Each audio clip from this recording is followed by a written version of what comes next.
Welcome to the Housing Experts Podcast. My name is Tom McGiveron. Today, we are going to be going over Long Island home prices. My name is Tom McGiveron. I'm a licensed broker associate with a company called Villa Home. I started this podcast a while back, and I go over basically the numbers. If you've listened to this before, or if you're a client of mine, you're getting it via email, that's fantastic. It is now on, I am trying to put them on YouTube now. So I have a fancy studio with a fancy backdrop. I mean, it's really nice. So you should go on YouTube and check it out if you're listening to this just on the audio. I'm kidding, by the way, but I basically have like a board, and I write my name and number down. So although I do have a special light that helps me make everything look fantastic. But before I dive into all the numbers and update you on where prices are and how they're doing, you can go to Instagram, and I am at the Long Island Tom, and on YouTube, it's basically my name, Thomas McGiveron 1, the number 1 behind it. Or I think if you search YouTube and just put in Long Island home prices, I should pop up. Maybe this podcast will start popping up as well. So let's and one last thing too. I want to remind everybody that I'm a licensed agent. So if you are watching me or listening to the podcast, I do sell real estate. I'm not just somebody who's going over these numbers. I'm not a professional podcaster. I am a real estate agent. So I want to help you out. So let's dive in. As always, I always go over the numbers for what's available right now, because that's the key. How many homes are for sale? Because that's the issue that's facing a lot of people, especially a lot of buyers. So first and foremost, in Suffolk County, we have 2,522 houses as of the 11th of November. So it's 11/11, and it's about 3:30 in the afternoon. There's 2,522 houses completely total for sale. That's 301 condos. Now, sometimes I do Nassau and Queens. I didn't pull those numbers, so I'm just going to keep going here with the podcast for available inventory in Suffolk County. If you need the Nassau and Queens numbers, you can just reach out to me, no problem. The amount of homes that are for sale if you're looking for a house for $300,000 or less, this includes mobile homes. There are 62 houses or single-family residences under 300,000.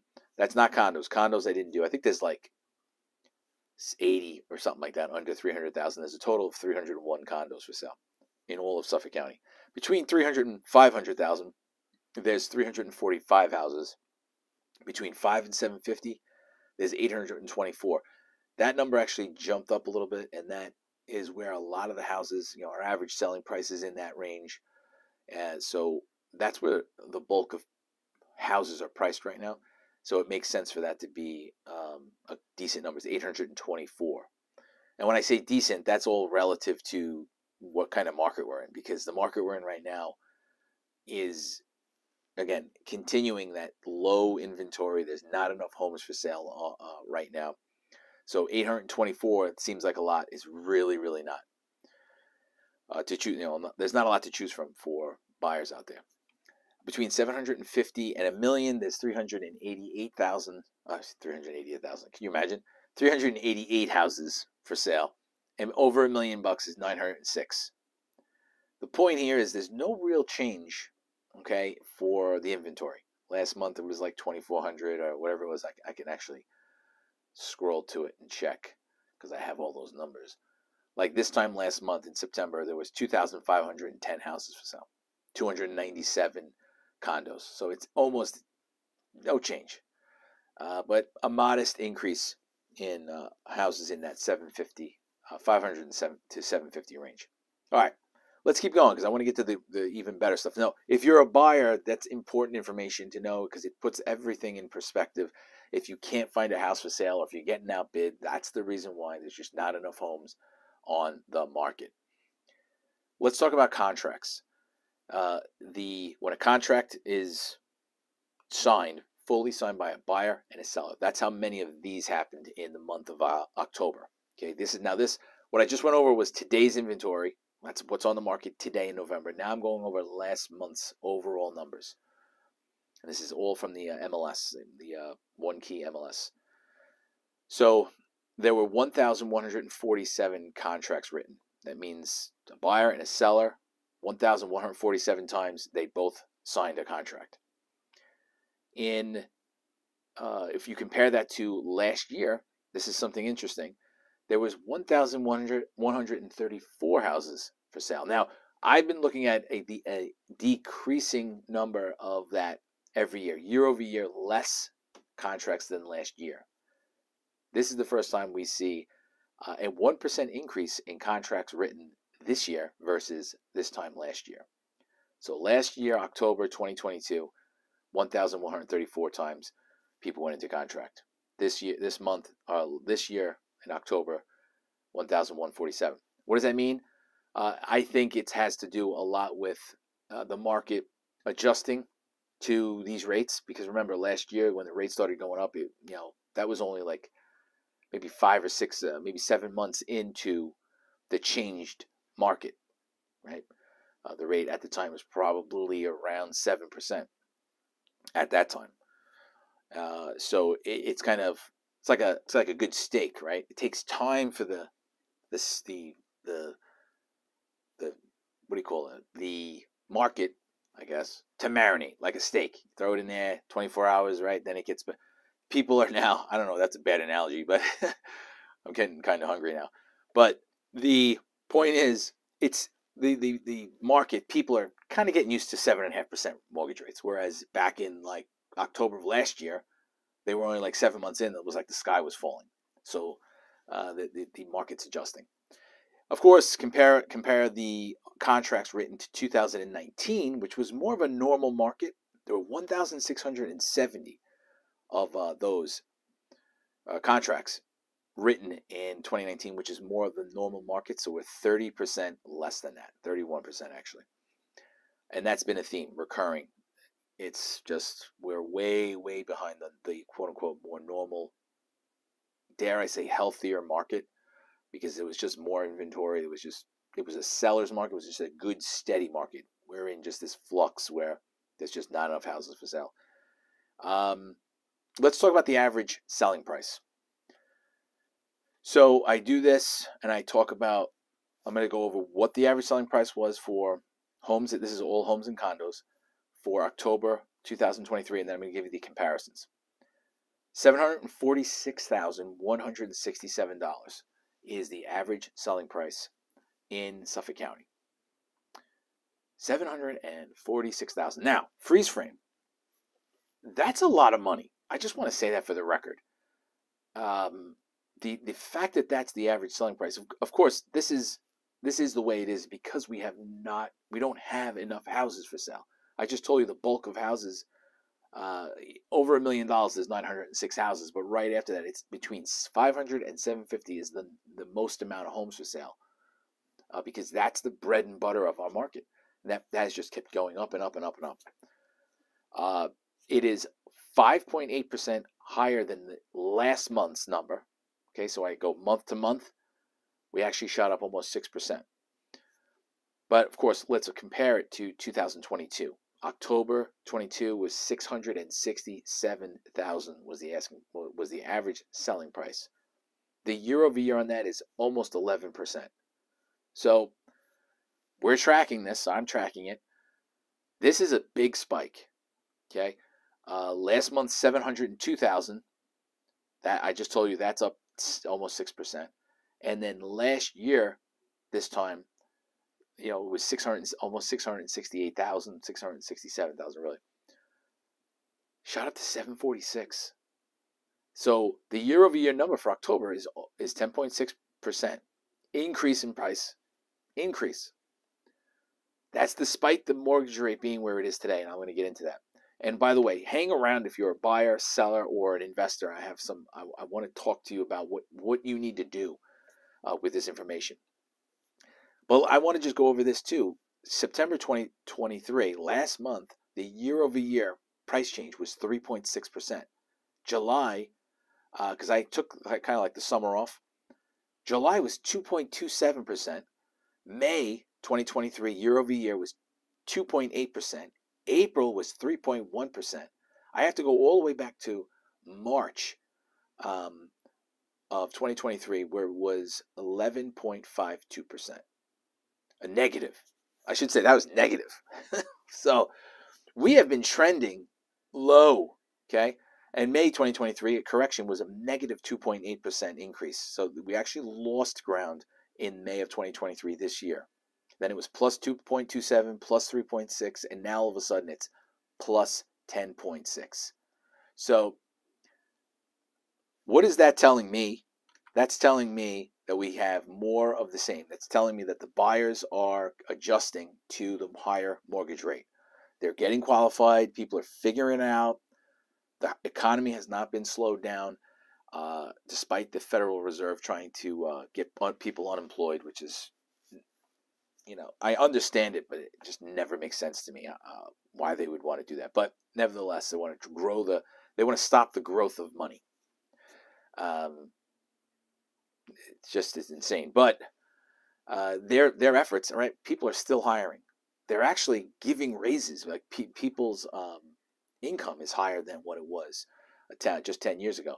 And I have some Instagram posts and some things like that. So very interesting stuff overall. That's kind of like on a macro level for economics, which I'm not an expert in. I'm just going over these housing numbers. But it's food for thought on the market is just adjusting. Hey, average price is 750,000. I got to make more money. I got to do X, Y, and Z. And these people are getting qualified. People are buying homes. And if you're a buyer sitting on the fence waiting for the sky to fall, good luck. And hang around.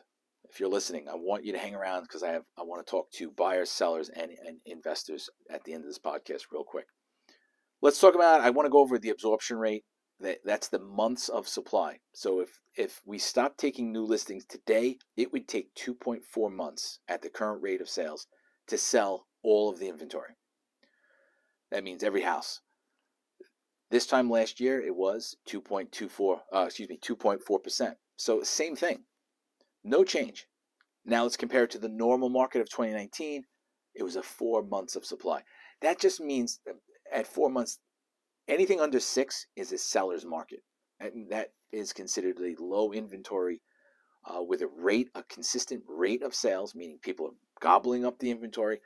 Again, housing is just like anything else. Okay, if you can go to the store and buy water and ketchup, there's lots of supply. So the prices on those things, right? They're not expensive. But if for some reason there was a tomato shortage, and like we saw eggs, right? Eggs had a shortage. What happened to them? They went from like $3 a carton to like $9 a carton. Everyone was like freaking out. Supply demand, right? We all understand that. This months of supply is an indication of where the market stands. And we are entrenched in a seller's market. Critical low inventory. Nothing really has changed. Let's talk new listings. We got 2,038 new listings that came out in October. Comparison to October 2022, 2,060. So we're kind of like in the same boat. Nothing's really changed there.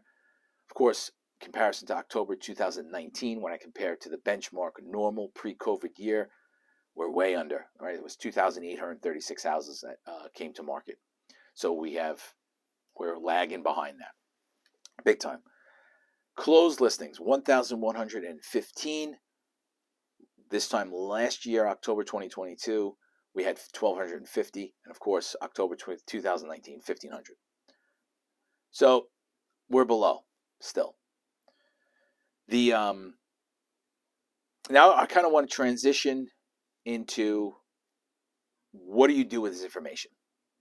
Tom, okay, great. What do I do? The current rate is 7.56%.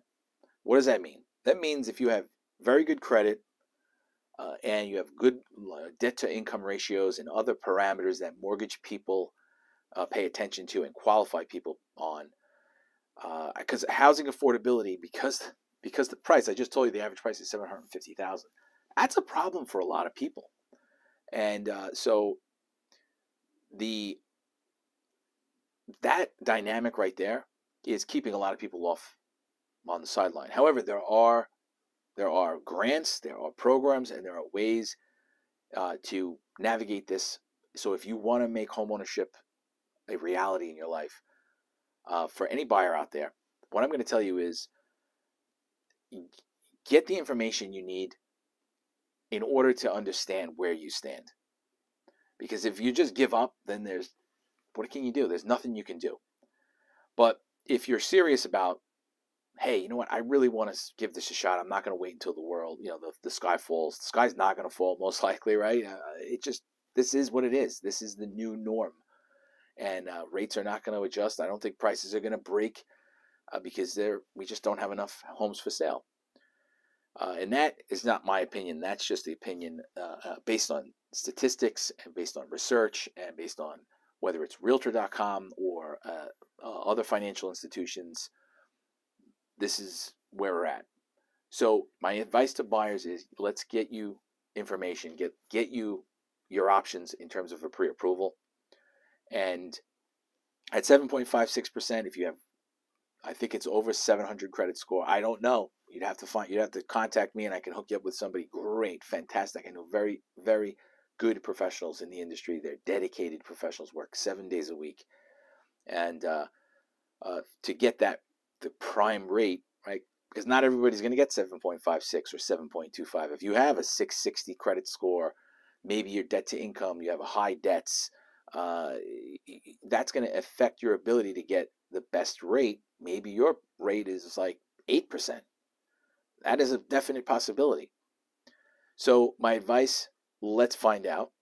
And then once you get situated, be sure on your financing, be flexible on your terms for what type of house you're going to buy. And lastly, you have to be fast. You have to act quickly if you see the house you like.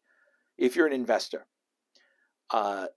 first and foremost, let me look at your deals. Let me comp your deals and let you know what the house that you're looking at is going to sell for, because you might be using the wrong numbers.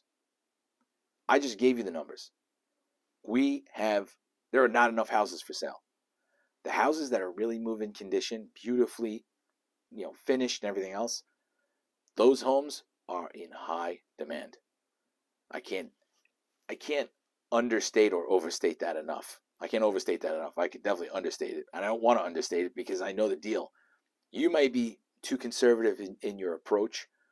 You might look at something and go, oh, it's going to sell. That would sell for $750,000. And I'll come in and I'll look at it and I'll go, no, that's an $850,000 sale and I could sell it in 2 weeks. I have 15 years experience working with investors, selling bank or foreclosures, you name it. 631-831-9048. I want you, buyers as well, text me at that number and let's work together. Sellers, my recommendation is know what your home value is right now. Now, I can give you a website to go to, and I was going to, but I'm just going to let you know, if you just text me the word CMA, or the phrase C, Charlie, Michael, Alpha, or whatever, right? So comparative market analysis. There you go.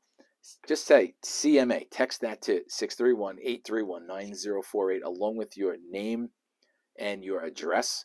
Give me some details on your house. And if you want, either give me an email. I'll send you a report that's free, no obligation, and it'll give you a breakdown. Don't use online stuff. Don't use estimates on some website. I will give you a thorough breakdown of all the comparisons, not only in your local neighborhood, but in surrounding school districts, and let you know what your competitive advantage may or may not be. And of course, if I come to your house, you will get a more thorough analysis because I get to see your home. That's ideal. 631-831-9048. Follow me on Instagram at The Long Island Tom. That's The Long Island Tom. Thank you very much for sharing this with a friend. If you know somebody who's thinking about buying, hit it up on YouTube. This will be on YouTube, so you can find it there. And I will look forward to doing this again next month. I'll see you on the next one. Hey, I wanted to thank you for watching this podcast on YouTube. Don't forget to subscribe, like this video, and comment. Let me know if you have any questions about the housing market. I look forward to serving you in the future.